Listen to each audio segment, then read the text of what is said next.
Good morning. Good morning. Happy Wednesday. Happy Wellness Wednesday. I'm a little late this morning. Sorry about that. But here I am. It's only 3 minutes late. It's 7:18. Good morning. I hope you are well today. I know that some of you are just getting started and some of you have probably been going for a few hours already. So if you're just stumbling on my page, my name is Donna. I am a Nana. I am a mom. I am a girlfriend, a certified personal trainer, a grad student studying for my master's in clinical mental health counseling. Good morning, Miss Erica. A wellness advocate, an activewear fanatic, so many things, so many hats that I just love to wear. Good morning, Miss Carla. But the reason that I started Wellness Wednesday is because I've been in a lifelong battle with anxiety and depression and many of the ancillary things that come along with that. Yes, it's Camel Day. Thank you, Erica. I have found that sharing, much like support groups do, sharing wisdom with each other is a great way to learn new things to help us on our journey towards wellness. So I started Wellness Wednesday. If you're just now stumbling on this, if it's your first time, please feel free to comment, ask questions, tell us about the tips that work for you. If I don't see, sometimes Facebook doesn't show me all the things. So if I don't see your comment or question while I'm on, then fear not, I will respond afterwards. It's just because Facebook didn't show me. So let's get on with today's.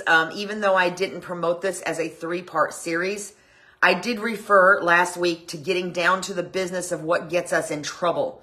So last week we talked about triggers. That was number 1. This is kind of a 3-part thing. And this week, part 2, sorry, y'all, itchies. Part 2 is comparison. And then next week, we're going to talk about, for me, this is the big 3. So triggers, comparison, and the next week we're going to talk about expectations. So part 2 is comparison. We've all heard the phrase comparison is the thief of joy, but what does that really mean and how can we avoid it? So the definition of comparison, according to dictionary.com, is to examine 2 or more objects, ideas, people, etc., in order to note the similarities and differences. So what is comparison going to mean in this context today?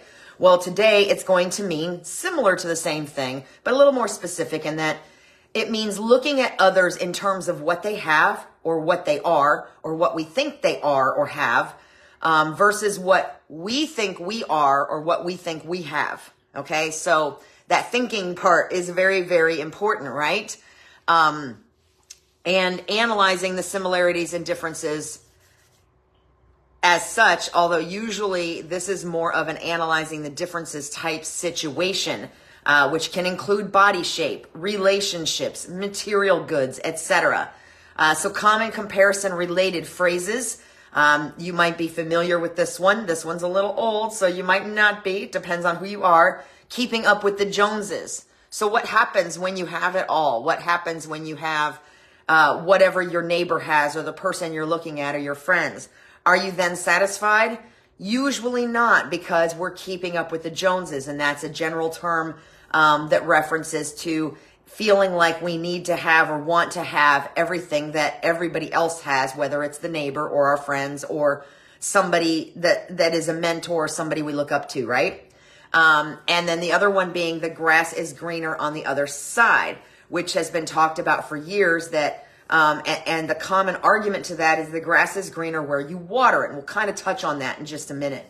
So comparison's always been an issue, but even more so since the advent of the internet and social media. Why is that? It's because it's given us, hey, Miss Stacy, I see your little face bubble, because it's given us so much more to compare to, where previously we only had coworkers or classmates to compare to. Now we have 7 million, billion plus, however many people are out there to compare to as we're scrolling through social media or digging around on the internet, which can be pretty dangerous. The thing is that often what we're seeing online is highlight reels, right? And it's unfair to compare ourselves to that because we are usually comparing the worst perspective that we have of ourselves with what we assume to be the best perspective of the people we're looking at.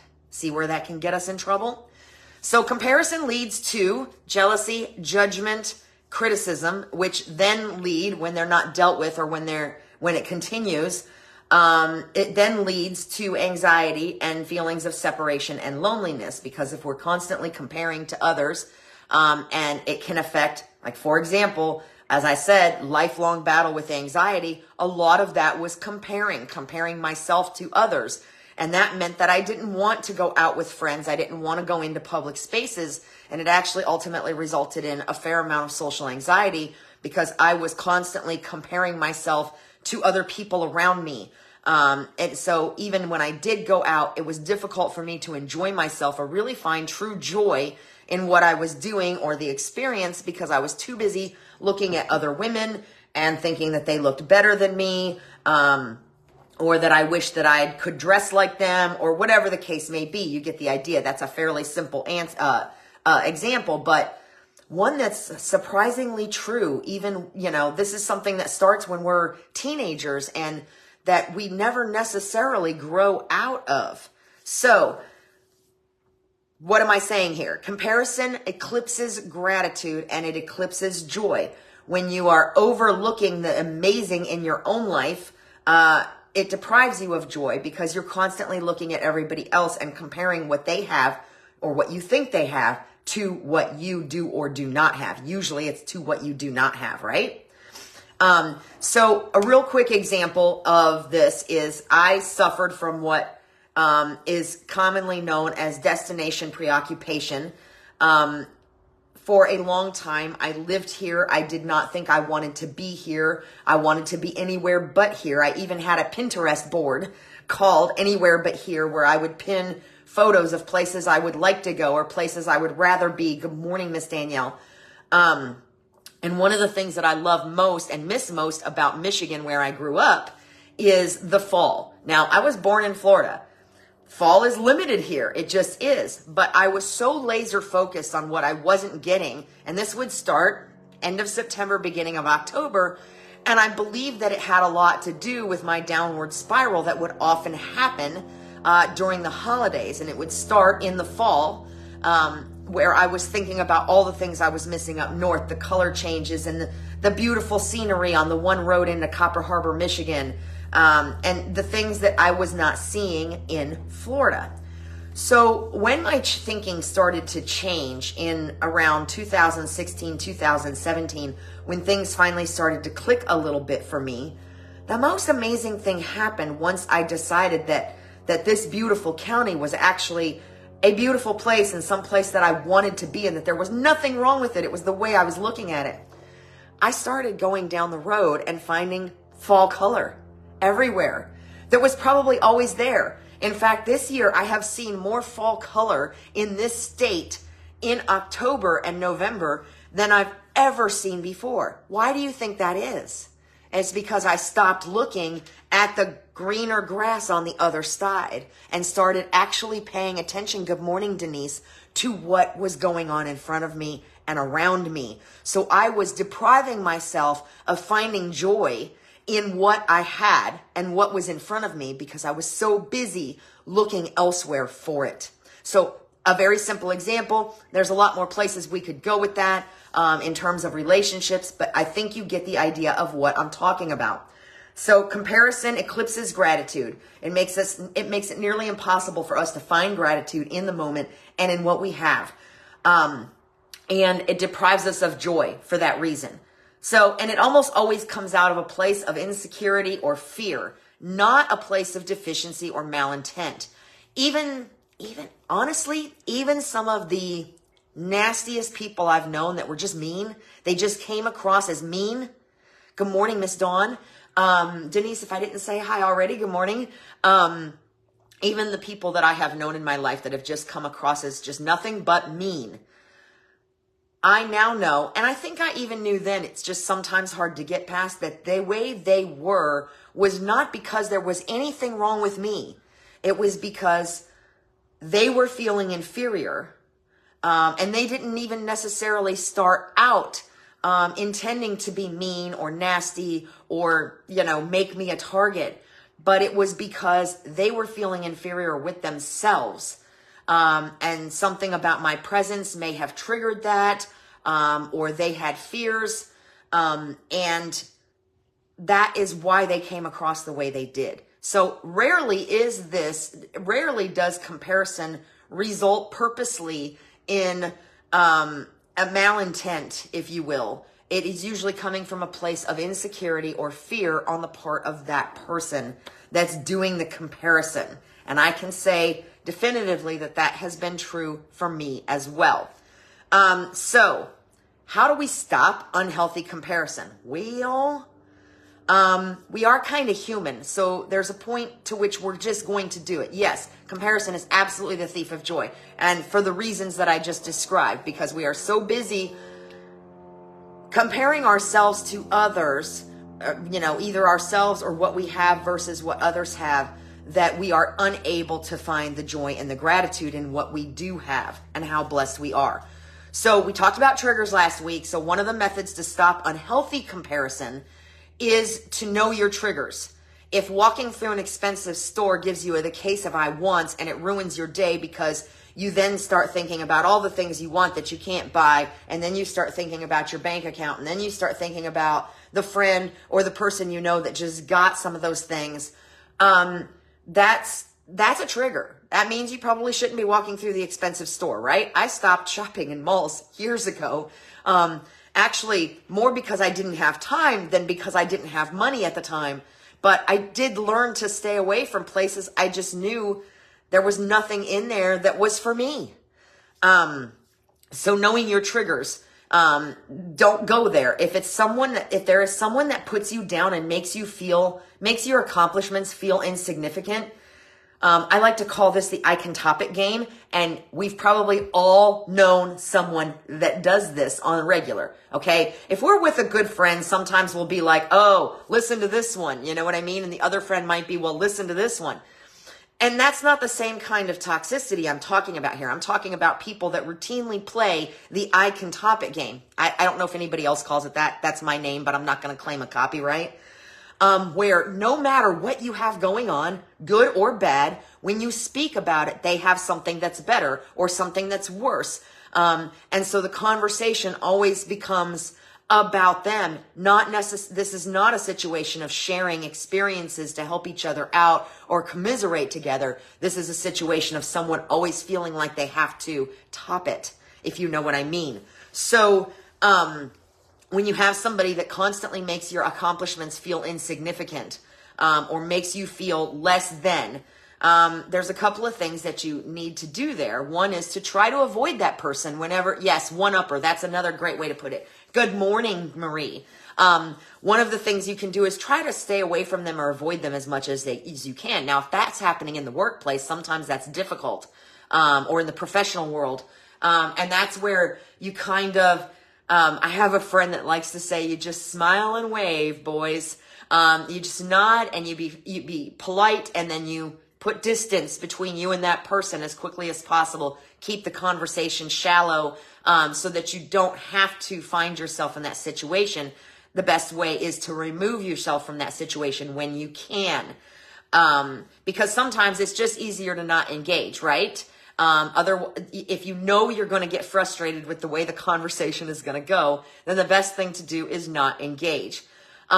Another way to stop healthy comparison is to limit your social media. Now, the irony here, because here I am on social media telling you this, but what I mean by that is not as much limiting your time, although that's important too, and I do that, but it's limiting how you utilize social media.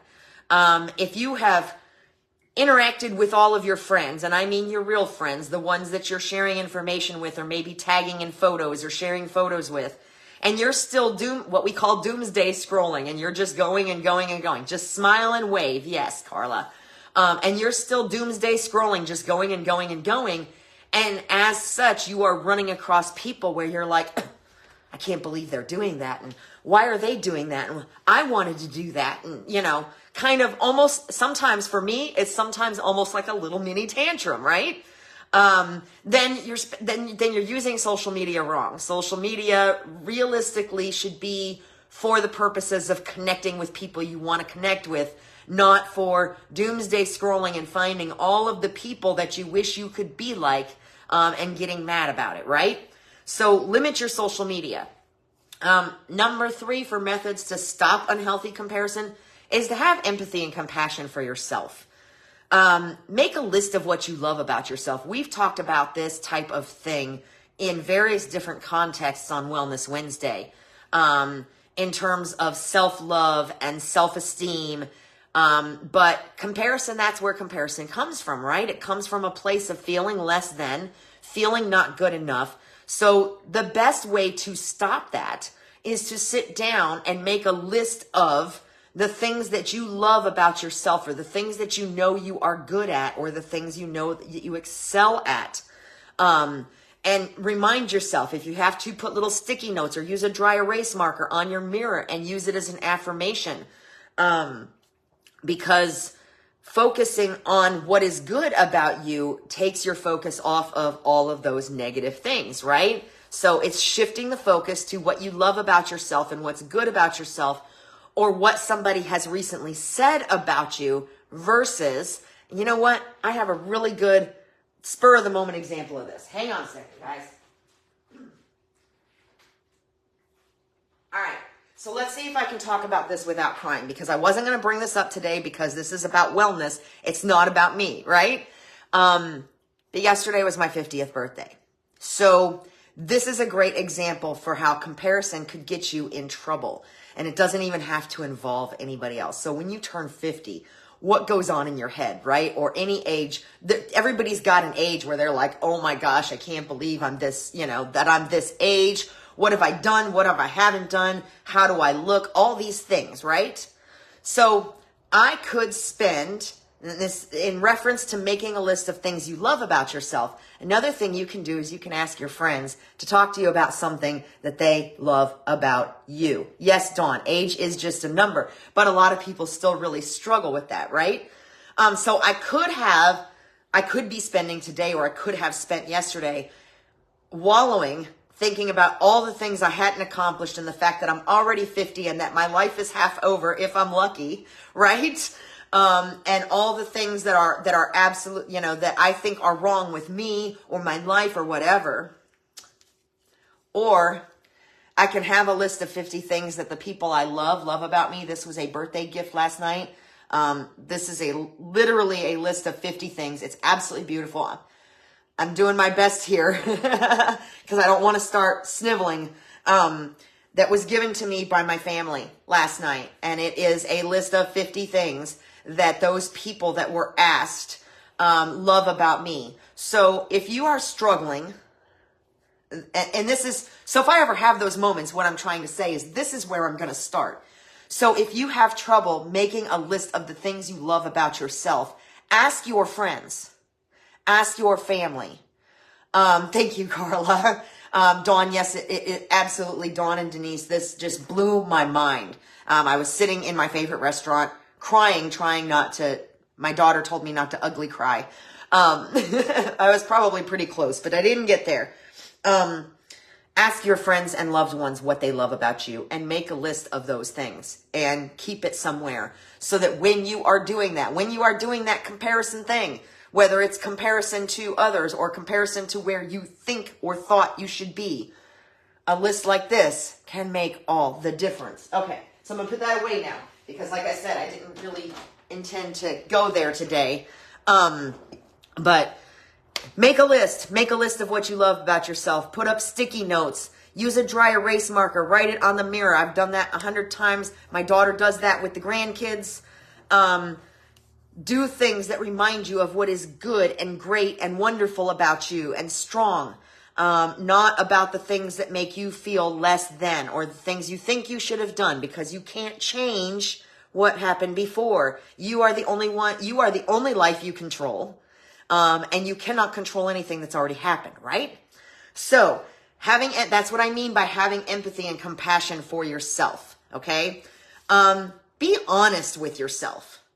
I have a friend who is amazing, and they are constantly moving forward in their journey. And a lot of times they're doing things that I wish I could be doing.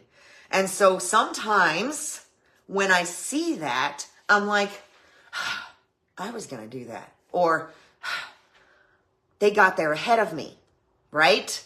It's easy to do that, especially when you have people around you that are like-minded, right? And it seems or feels, I'm in sales, y'all. I have an online activewear boutique. Activewear is crazy growing industry right now. I have a lot of friends that are doing the same thing, right? So the thing to remember here is that we are all at different places in our journey. We all have different things going on. So it's hard sometimes to look and see where it seems like somebody is progressing farther than you, where you think you should be at that time, right? So I have found myself going, that's my initial reaction. And that bothers me because I know that if that's my initial reaction, there's something going on here that I have to deal with. And what I figured out after having 2 or 3 of these reactions was, this problem is not about them succeeding. It's not about I'm not having a problem with the fact that they're succeeding. It's better to lift people up and look at it like that. Yes. And I'm going to get there in just a minute. That's perfect, Dawn. I love that. So it's not that I'm looking at them and having a problem with them succeeding. It's that I'm looking at them and I'm like, why am I not there yet? That's really what it's about. So I had to do a little work on myself. I had to actually, just talking about it with Eric helped me a lot. Because sometimes if you have a trusted friend that you can bounce this off of, a lot of times just in the process of talking, you will figure out what the real problem is. And I knew that the problem was not this individual. It was me. So sometimes, that can cause, you have to, I lost my words for a minute. You have to be honest with yourself. You have to recognize when the problem is you. It is very easy for somebody that's not where they want to be to possibly blame it on that other person or whoever it is they're looking at and be like, well, it's because they got there first. Listen, I work in sales, y'all. There's plenty to go around, right? Just like you just said, Dawn, and I don't know if it's going to let me see it. Yes. We're all on different timelines. Just because they are there now doesn't mean I can't get there, and it doesn't mean I can't ever do it. This isn't like a class of 50 people in high school where somebody else already came up with this idea and now I can't do it and I have to come up with a new idea for my report. We can all do what we want to do, but we're on different timelines. So we can't get upset when other people hit certain, what we consider a milestone before us. We don't know where they are on their journey, right? So you got to be honest with yourself. You have to be honest with yourself about whether what you're feeling is because that other person is doing something wrong that you perceive, or because there's something going on with you. And I knew by the second or third time that I had that initial reaction, which nobody ever knew except Eric, because I didn't say anything. Nobody ever saw it. But I knew that the problem was me and that I needed to do a little self-examination. So you have to be honest with yourself about these things and use it to nurture whatever it is you think you're lacking, right? Use it to nurture yourself. That's that compassion and empathy thing again. So the next step in that is to turn the tables. Like I said, I would never, ever, ever deprive any of these people in my online workspace of their success. I just can't even fathom. It was just that initial knee-jerk reaction that was bothering me. So how do you turn the tables on that? There's a really good example here on one of the websites I used where this gentleman, and I don't know if I have that one up right now. Here we go. Somebody you know has just achieved great success. Let's say that your colleague just scored a big promotion you were both in the running for example. That stings, and it's only natural that you're going to match yourself up to that person to see where you fell short. But as brutal as this sort of process can seem, there's actually a lot to be learned here. What are the qualifications the other person had that were missing? Did they work there longer? Did they do something extra, position themselves for success? So again, we never know really where they are in the timeline. But what you can do is you can praise them and you can congratulate them and you can show them genuine appreciation for what they've accomplished. Because when we are focusing on the good things, that forces us outside of our bubble. What we put out there is what we get back, right? No matter what you believe, whether you believe in God, whether you believe in the universe, most religions believe that what you put out is equivalent or less than what you get back, right? So what you are focused on is what you will see. I kind of demonstrated that with the fall story about Michigan versus Florida, right? So turn the tables, show appreciation, cheer for those people, get excited for them, because that's going to take your mind off whatever it is you think you should have done differently at that moment. And like I said, what you put out is what you get back. And of course, focus on gratitude. Gratitude is always super important, not just this time of year. We're rolling up on Thanksgiving. Everybody starts talking about gratitude more. I'm doing a gratitude challenge in my VIP group. But if you've watched any of these, you know I'm a huge fan of gratitude. Look around and remind yourself what you have and what you are capable of, instead of focusing on somebody else's journey that's not even necessarily taking the same road as you, right? Okay, so is comparison ever okay? Well, yes, absolutely. Comparison is okay when it's a catalyst for change or learning, kind of what this was starting to talk about here. When it motivates you to be better. I have a friend, and I've talked about this friend before, and you guys know I almost never name anybody unless I've already asked their permission. I have a friend that when I first met them was so happy all the time. Still is. She is still incredibly happy all the time, and I love it. But at the time that I met her, I was not in a happy place at all. My mindset was shifting, but it was still on the ugly side, right? And I would look at her, and the kind of comparison that was happening was, I wish I could be like her.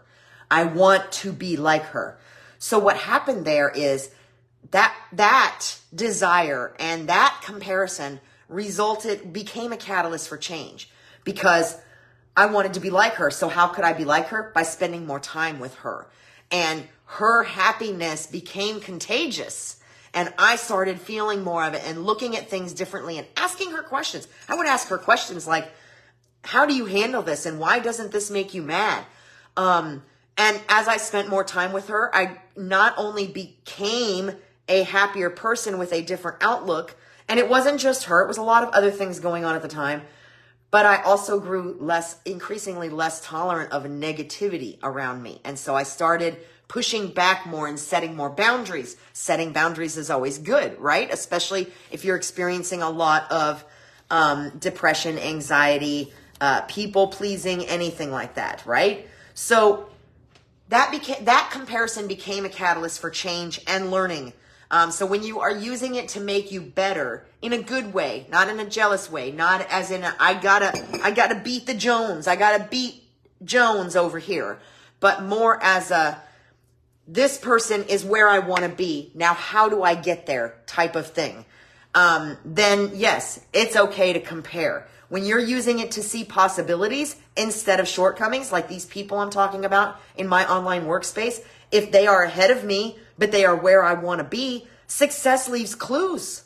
One of my mentors says that all the time, success leaves clues. So I might look at what they're doing and go, oh, well, this is what they did different from what I did, so maybe I should try this.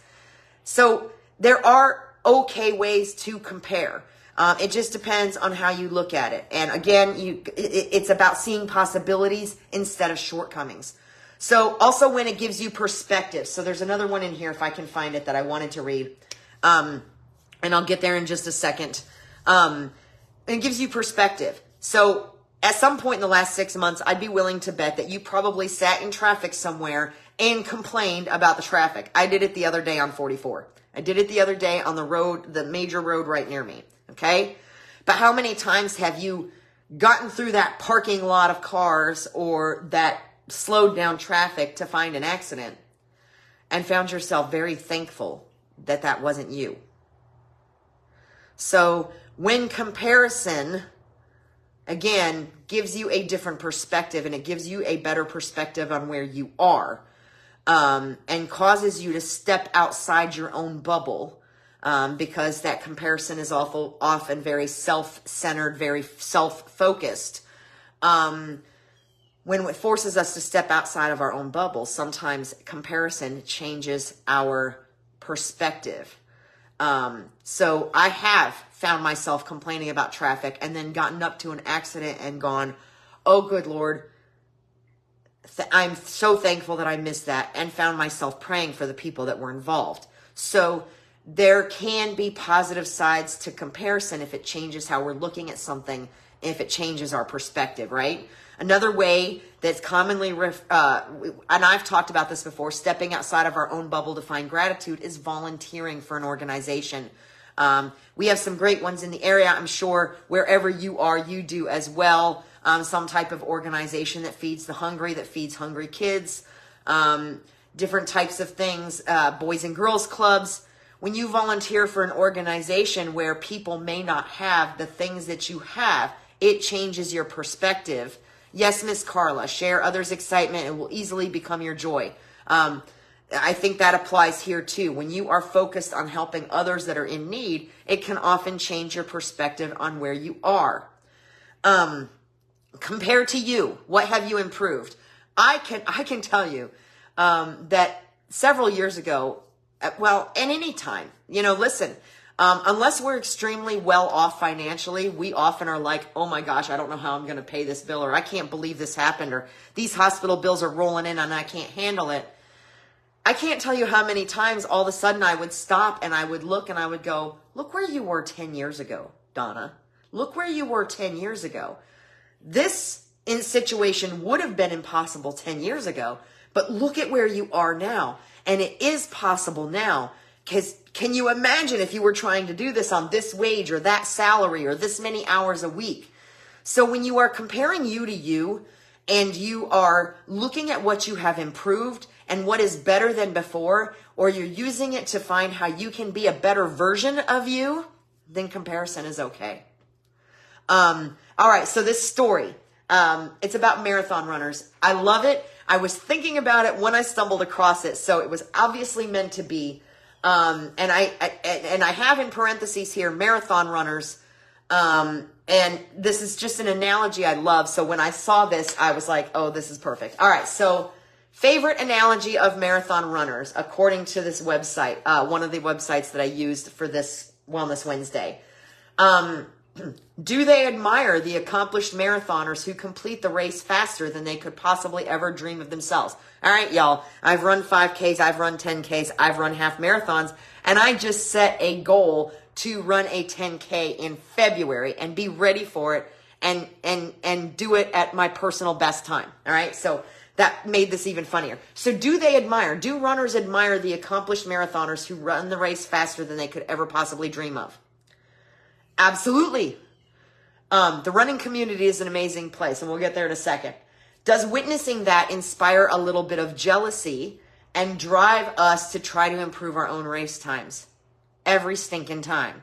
Every stinking time. You've heard me talk about how I will push myself harder if I'm passing another runner, even though I just was about to quit for the day, right? And the running community is amazing because they are very supportive. And even though we're racing against each other, most of the time what we're really racing against is ourselves. So very few marathoners cross the start line with intent of finishing first. True story. Instead, they're far more concerned with finishing at all. And in many cases, they're only concerned with beating their personal best. Totally true. I can vouch for this. So comparison can and should work this way, right? By all means, continue to see how you measure up to other people. You're going to do it anyway. It's human nature. But do it to use it as motivation, to be a better version of yourself. Instead of using it to beat yourself up, use it to build yourself up, if that makes sense. So love that analogy. I've experienced that in the running community. It's amazing. So that's about it. There's a lot we could talk about here. We could go on for days. That's the case with most of our topics. But a few things I want you to remember about comparison. It is human nature. That's just what we do. What's really important is that we don't become obsessive about it. And that if we're comparing in a way that causes us to beat up on ourselves or judge ourselves or feel less than, then we've probably taken it too far, and we need to find a way to stop or redirect our thinking, right? You have no idea what's really going on with that person, whoever you're comparing to. You don't know what they've been through to get where they are. You don't know where they are in their journey. And you don't know what they're experiencing. That's the whole problem with the grass is greener on the other side, is it may look like that from over here, but once you get over there, it might just be AstroTurf. You know what I'm saying? You don't know what's going on the other side of that fence. So keep that in mind. Remember always that someone else is praying for what you have or what you might be ignoring if you're too busy focusing on what you don't have. So keep that in mind. And that is something I remind myself on a regular basis when I'm feeling a little less than. Remember that there is no finite amount of success or fulfillment. Just like Dawn said, it's better to lift people up and look at it as goals, as places you want to be. There is there's success for everyone that chooses to find it. And everyone's definitions of success are different. And everyone's definitions of fulfillment are different. And if we are focused on the things, and the more we focus on the really kind of intangible things, the more tangible they become, right? Love and honesty. Thank you so much, Miss Erica. See you next week. Love, honesty, all of those things. There's not a finite amount of success and fulfillment. Just because somebody else is already there doesn't mean you can't go there too. We are all unique, and we should never, ever, ever try to be the same. There is no one like you, and no one can bring to the table exactly what you do. In terms of comparison, we've talked about social media, women comparing themselves to women that are in magazines or on TV, and that I used to compare myself to women who had completely different body shapes than me. I have 2 inches from my waist, from my hip bone to my rib cage. I am never going to look like somebody that's got a 6-inch waistline. This direction, you know what I mean? It's just not going to happen. So we are all unique. We should not want to be the same, exactly the same as everybody else. Even though that's something that starts with us in adolescence, where we want to conform and we want to be like our friends and we want to be like our groups. We really should encourage not to do that when it comes to teenagers. Good morning, Miss Judy. Because there is no one like us. And until we figure out that we are unique and that we are okay in that respect, and that no one can bring to the table the talents and the perspectives and the ideas that we can, we're going to keep comparing. So just remember that we don't want to be the same. We each want to be unique, because what we bring to the table is really important from that unique perspective. Okay, so that is it for today. I know I ran a little bit long. We often do with mindset things. I hope you enjoyed this. I hope you found this helpful. If you did, please feel free to share it. Remember that if you have a topic or anything like that, hey, Miss Judy, you came in on the end, but please, please, please go back and watch from the beginning. Today's topic is about comparison. Next week, we're going to talk about expectations. The first thing that comes to mind when I hear that word is great expectations, which puts me in mind of movies, which we'll talk about a little bit more next week, because I'm going to do a Christmas series that has to do with movies, and we'll just leave it at that for right now. So next week, we're going to talk about expectations, the third of the 3 things, the major things that get us in trouble, right? I hope you found this helpful. Please share, comment. Let me know if you don't see this till afterwards. Let me know that you saw it. And thank you so much. I hope you have a fabulous day and be well. I'll see you next week. Bye.